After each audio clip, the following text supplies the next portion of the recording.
in a short space of time. I'll give you an example.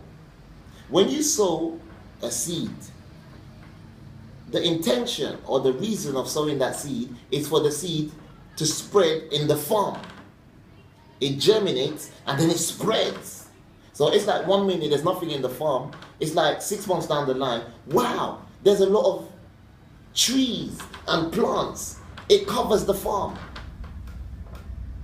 Now this is exactly what an epidemic does as well, but in a negative way. It spreads. It's like a plant that spreads, and it damages and it kills. And you know, an epidemic is so vile and so evil that if it's not stopped, it can wipe out a nation. Yeah, because an epidemic has got a motive that is going somewhere. You know, people want to take the Ebola disease as a joke. But I don't see it as a joke. I'm going to tell you why I don't see it as a joke. You know, the AIDS, the HIV AIDS is a disease that you can contract, not contact. You can contract by having sexual intercourse.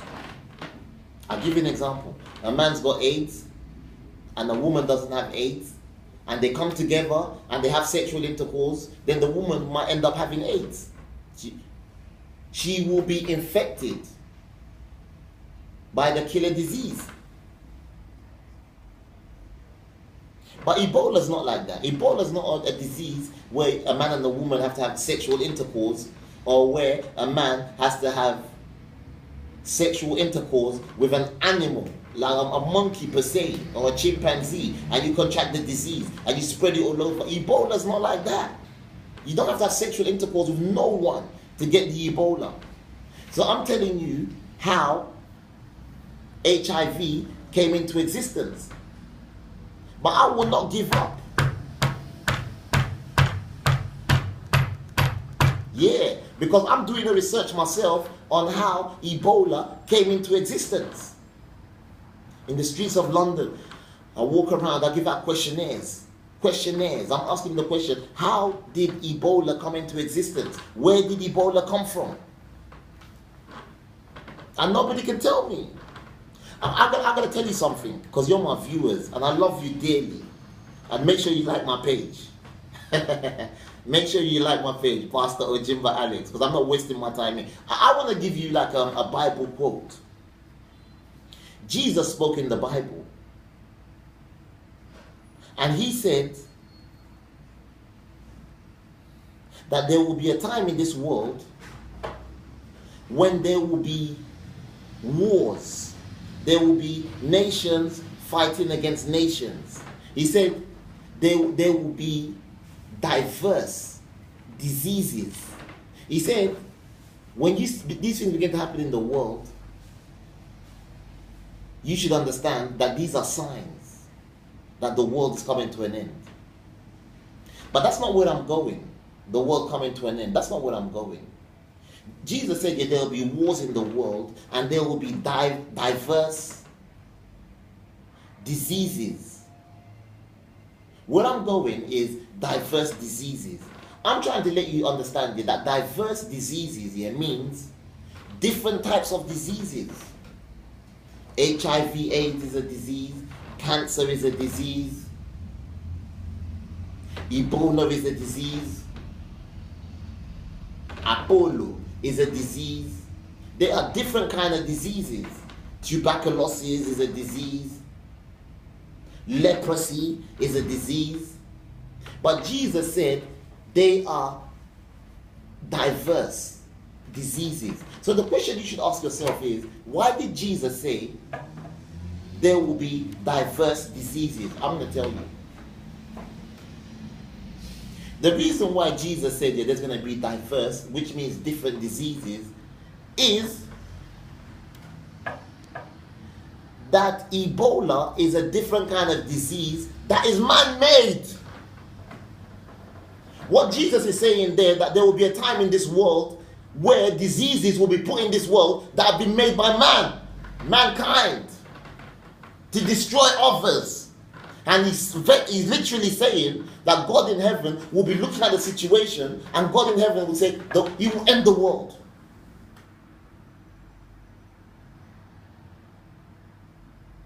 Because it's not going nowhere. It's a negative gimmick. Diverse disease. When Jesus said diverse disease, what he meant by that is that of course there will be diseases, there will be natural diseases, there will be natural causes, but there will be man-made diseases. And Jesus foresaw, he could see the future. He could see that Ebola will be put in the world by mankind to destroy my people.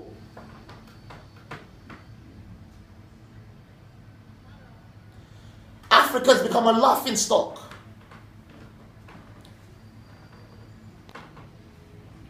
Africa has become the butt of the joke. You know, like when a man smokes a cigarette, you know, he smoke a cigarette, he pull it hardcore. He's pulling the cigarette. When the cigarette is finished, the butt, you can't smoke the butt, you flick the butt like that. Africa has become the butt of the joke.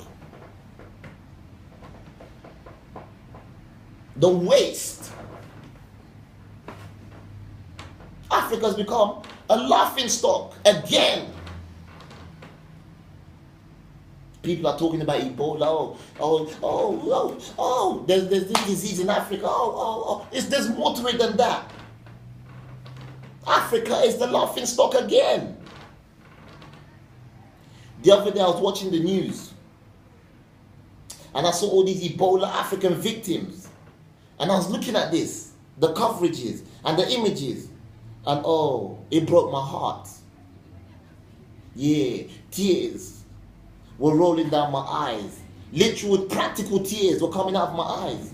But do you know what? Yeah, some people were watching those coverages and they were celebrating. Tears were coming out of my eyes. A big man like me, a pastor. Tears were coming out of my eyes. I was looking at the news, and they were showing all these African victims in hospitals, lying down on the floor, skinny, all these things coming out of their skin. Mysterious disease has claimed their lives. Tears were coming out of my eyes.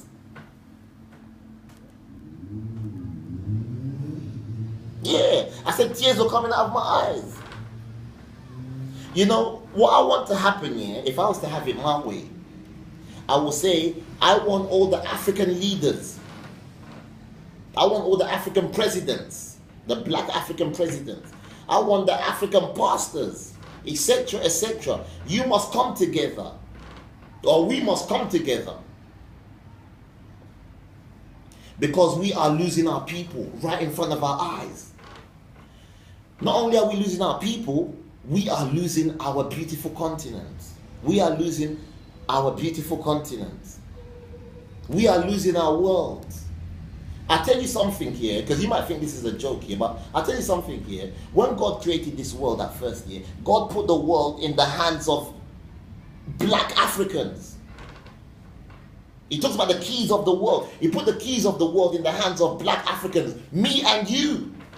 So where did we go from having the keys of the world, to ruling the world, to losing the world, to have just a portion of the world, a little segment of the world? And when even that little segment we've got, Africa, we can't even maintain it no more.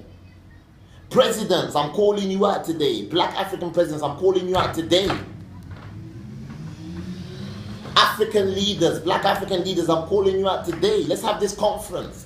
Let's talk about it in the way we see it. We are losing Africa, and we are losing our world. You know, before, I remember in the days of USA for Africa,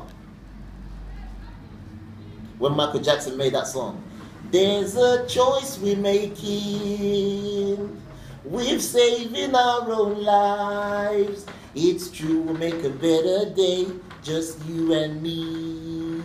Yeah. Oh, it's true, we'll make a better day, just you and me. I remember when Michael Jackson and Lionel Richie wrote that song, the images they were showing all over the world was famine in Africa. That was another time to laugh at Africa. They're showing all these starving black African children. dying of malnutrition. All these African children were naked in the streets. They were eating rotten food with flies all over their mouths and flies coming out of their eyes. That was another way to laugh at Africa. And now it's Ebola. It's like from one step to the next. After Ebola, what is it going to be? Listen, if you go into the Bible, I don't know what chapter it is, but there's a story in the Bible where God was fighting for the children of Israel, and God literally told, I think it's Pharaoh, he literally told Pharaoh that any one of my children that dies, I will kill the Egyptians in their thousands and in their millions. What I'm trying to say is, whoever put that Ebola in Africa, take it out. Ebola is not put in Africa by God. Take it out. I'll give you that quote again. You go to the Bible and you read it, because I'm speaking on behalf of God right now for my people. God told Pharaoh that any one of my children that dies, any one of my children that you kill, I will kill the Egyptians in their thousands and in their millions. Literally, what God is saying here is, leave the African children alone. Leave the black Africans alone. We are not victims of Ebola. We do not belong in no hospital. We don't know where this disease came from, so the disease has to leave us alone. Ebola, there's Ebola coverages and images on the news. I was watching it the other day. I saw all the coverages. That was yesterday actually, when I was crying, watching the images. I was crying watching the images. And I remember I was eating my food. And I was looking at the images. I couldn't look at the images. And one time I put the food in my mouth, and the food literally fell out of my mouth. Why?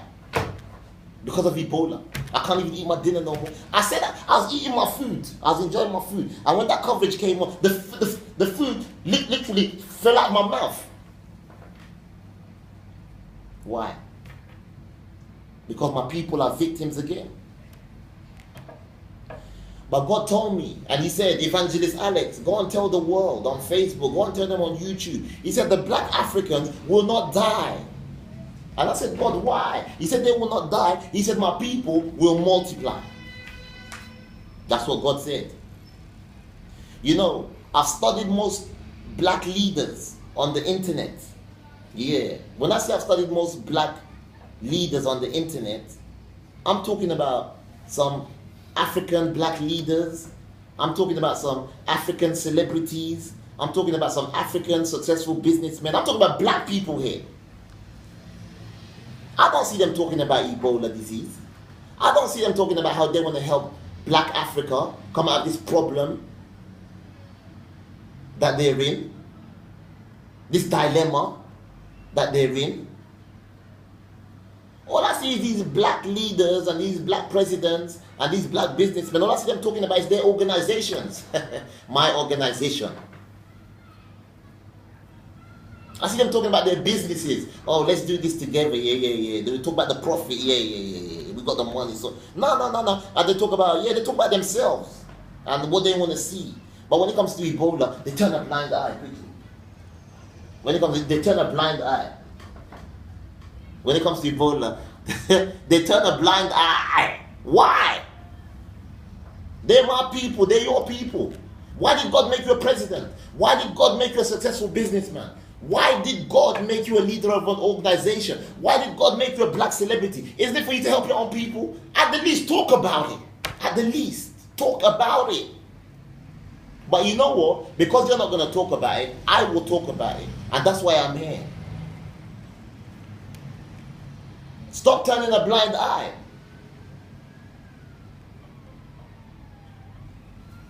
Ebola must end. It's a shame. This is a shame to the black man, to the black African continent. It's a shame for what we represent. It must stop. On that note, I'm signing out. Pastor Alex. Peace. Thank you. Goodbye.